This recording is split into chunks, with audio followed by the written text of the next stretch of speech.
તો ક્યારે એવું વિચાર્યું છે કે આપણી અંદર જે છુપાયેલી તાકાત છે, જે પોટેન્શિયલ છે, એને બહાર કઈ રીતે લાવવી? ખબર છે, આ સવાલ કંઈ આજકાલનો નથી. મોટા મોટા વિચારકો આના પર માથું ખંજવાળતા રહ્યા છે. પણ એક એવા ભારતીય સંન્યાસી હતા જેમને પાક્કો વિશ્વાસ હતો કે એમની પાસે આ સવાલનો જવાબ છે. અને એ સંન્યાસી એટલે સ્વામી વિવેકાનંદ. આ નામ સાંભળતા જ એક અલગ જ ઊર્જાનો અનુભવ થાય છે નહીં? આજે પણ જુઓ, લાખો લોકો માટે એ પ્રેરણા છે. અને સૌથી મોટી વાત એ છે કે એમના વિચારો 100-125 વર્ષ પછી પણ એટલા જ ફ્રેશ, એટલા જ પાવરફુલ છે. ચાલો આજે આપણે એ જ સમજવાનો પ્રયત્ન કરીએ કે એમના વિચારો આપણને આપણી જાતને વધુ સારી રીતે ઓળખવામાં કેવી રીતે મદદ કરી શકે છે. તો ચાલો શરૂઆત કરીએ એમની શરૂઆતથી. દરેક મહાન વ્યક્તિની એક કહાની હોય છે અને સ્વામી વિવેકાનંદની કહાની શરૂ થાય છે એક જિજ્ઞાસુ છોકરાથી, નરેન્દ્રનાથ દત્ત. સત્યની શોધમાં નીકળેલો આ છોકરો કેવી રીતે વિવેકાનંદ બન્યો, એની આખી સફર ખરેખર અસાધારણ છે. જુઓ, નરેન્દ્ર બાળપણથી જ અલગ હતા. એમના મગજમાં હંમેશા સવાલો ફરતા રહેતા. ભગવાન કોણ છે, સાચું શું છે? અને આ જ સવાલોની શોધ એમને લઈ ગઈ એમના ગુરુ પાસે, રામકૃષ્ણ પરમહંસ પાસે. અને બસ એ મુલાકાત એ જ તો હતો ટર્નિંગ પોઈન્ટ. રામકૃષ્ણે નરેન્દ્રની અંદરની આગને ઓળખી લીધી અને એવી ચિનગારી લગાવી કે નરેન્દ્રમાંથી સ્વામી વિવેકાનંદનો જન્મ થયો. હવે જરા વિચારો, ખુદ રવિન્દ્રનાથ ટાગોર, એમના જેવી વ્યક્તિ જ્યારે એમ કહે કે જો ભારતને જાણવું હોય તો વિવેકાનંદને વાંચો, તો આ વાતમાં કેટલો દમ હશે? આનાથી સમજાય છે કે વિવેકાનંદ ખાલી એક સંન્યાસી નહોતા, એ તો ભારતના આત્માનો અવાજ હતા. એમણે જ દુનિયાને ભારતના અસલી દર્શન કરાવ્યા. એમના જીવનની કેવી ઘટના છે જેણે ઇતિહાસ રચી દીધો, એ હતો એમનો શિકાગોનો પ્રવાસ. એક ક્ષણે એમણે પશ્ચિમની દુનિયાને ભારતીય વિચારધારાનો એવો પરિચય કરાવ્યો કે લોકો જોતા જ રહી ગયા. અને સાચે જ એ દિવસ પછી દુનિયાનું ભારતને જોવાનું નજરિયું જ બદલાઈ ગયું. જરા એ દૃશ્યને મનમાં લાવો. સાલ હતી 1893. જગ્યા શિકાગો. દુનિયાભરના ધર્મગુરુઓ ભેગા થયા છે અને બધા પોતપોતાના ધર્મની વાહવાહી કરી રહ્યા છે. અને એવામાં સ્ટેજ પર આવે છે એક યુવાન, ગૌરવશાળી ભારતીય સંન્યાસી. અને એમના મોઢામાંથી નીકળેલા માત્ર 5 શબ્દો, બસ એ 5 શબ્દો આખી બાજી પલટી નાખે છે. એ શબ્દો હતા, અમેરિકાના મારા ભાઈઓ અને બહેનો. આ કોઈ ફોર્મલ ભાષણની શરૂઆત નહોતી. ના, આ તો સીધો દિલમાંથી નીકળેલો અવાજ હતો. ભાઈચારાનો, એકતાનો.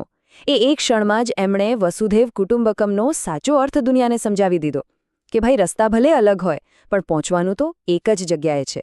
સાચે જ એ શબ્દોએ તો પૂર્વ અને પશ્ચિમ વચ્ચે એક મજબૂત પુલ બનાવી દીધો. તો જો વિવેકાનંદ ખાલી મોટી મોટી આધ્યાત્મિક વાતો જ નહોતા કરતા, એમના વિચારો એકદમ પ્રેક્ટિકલ હતા, રોજના જીવનમાં કામ આવે એવા.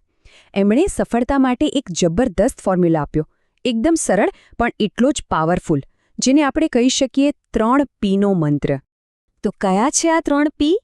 પહેલું, પ્યોરિટી એટલે કે પવિત્રતા, વિચાર અને કામમાં શુદ્ધતા. બીજું, પેશન્સ એટલે કે ધીરજ, ગમે તેવો ખરાબ સમય આવે ટકી રહેવાની હિંમત. અને ત્રીજું, પરસિવરન્સ એટલે કે સતત પ્રયત્ન, હાર માનીને બેસી ન જવું, બસ લાગ્યા રહેવું. વિવેકાનંદનું કહેવું હતું કે જો આ 3 વસ્તુ કોઈનામાં આવી જાય ને, તો પછી એને દુનિયાની કોઈ તાકાત રોકી ન શકે. પણ આ બધા ઉપદેશોમાં જો એક વાતને સૌથી વધુ મહત્વ આપ્યું હોય તો એ શું હતી? વેલ, એ હતો આત્મવિશ્વાસ, સેલ્ફ બિલીફ. આ જ એમના આખા દર્શનનો પાયો હતો. અને આ એક જ વિચારે લાખો લોકોની જિંદગી બદલી નાખી. એમનો આ વિચાર કોઈ રોકેટ સાયન્સ નહોતો, એકદમ સરળ પણ એટલો જ ક્રાંતિકારી. એમણે બસ એક સીધી વાત કરી કે આપણી દરેકની અંદર શક્તિનો ભંડાર છુપાયેલો છે. અનંત શક્તિ, અનંત જ્ઞાન. બસ જરૂર છે તો એને ઓળખવાની, એને જગાડવાની. અને પછી એમણે જે કહ્યું એ તો એ સમય માટે ખરેખર બહુ મોટી વાત હતી. એમણે કહ્યું, જે પોતાની જાતમાં વિશ્વાસ નથી કરતો તે ઈશ્વરમાં પણ વિશ્વાસ નથી કરી શકતો. વિચારો, એમણે આત્મવિશ્વાસને ભગવાન સાથે જોડી દીધો કે ભાઈ, ભગવાનને બહાર ક્યાં શોધો છો, પહેલાં પોતાની અંદર જે શક્તિ છે એના પર તો વિશ્વાસ કરો. એટલું જ નહીં, એ તો ત્યાં સુધી કહેતા કે દુનિયાનું સૌથી મોટું પાપ કયું છે ખબર છે? પોતાની જાતને નબળી સમજવી, એ જ સૌથી મોટું પાપ છે. કારણ કે નબળાઈ એટલે મોત અને શક્તિ એટલે જિંદગી. એમનો સીધો સંદેશ હતો, ડરને કાઢો, નીડર બનો, શક્તિશાળી બનો. અને આ જ વાત એ એજ્યુકેશન એટલે કે શિક્ષણ વિશે પણ કહેતા. એમના મતે શિક્ષણ એટલે મગજમાં ખાલી માહિતી ઠૂંસી દેવી એ નથી, એ તો ગોખણપટ્ટી થઈ. સાચું શિક્ષણ તો એ છે જે માણસની અંદર પહેલેથી જ જે શક્તિ રહેલી છે, જે પૂર્ણતા છે એને બહાર લાવે, જે ચારિત્ર્ય બનાવે, જે પગ પર ઊભા રહેતા શીખવાડે. સ્વામી વિવેકાનંદનું જીવન લાંબુ નહોતું, પણ એમના વિચારો એ તો અમર છે. અને એમનો જે સંદેશ છે એ સદીઓ સુધી ગુંજતો રહેશે. ખાસ કરીને યુવાનો માટે એમણે એક એવી હાકલ કરી જે આજે પણ આપણને બધાને હચમચાવી શકે છે. વિશ્વાસ કરવો મુશ્કેલ છે, પણ માત્ર 39 વર્ષની ઉંમરે એમણે દેહ છોડી દીધો. પણ આટલા ટૂંકા સમયમાં એ એવી વિરાસત છોડીને ગયા, એવી આગ લગાવીને ગયા, જે આજે પણ કરોડો લોકોને રસ્તો બતાવી રહી છે. આજે પણ એમનું રામકૃષ્ણ મિશન માનવ સેવાનું ઉત્તમ ઉદાહરણ છે. અને અંતમાં એમનો એ અમર સંદેશ, ઉઠો, જાગો અને ધ્યેય પ્રાપ્તિ સુધી મંડ્યા રહો.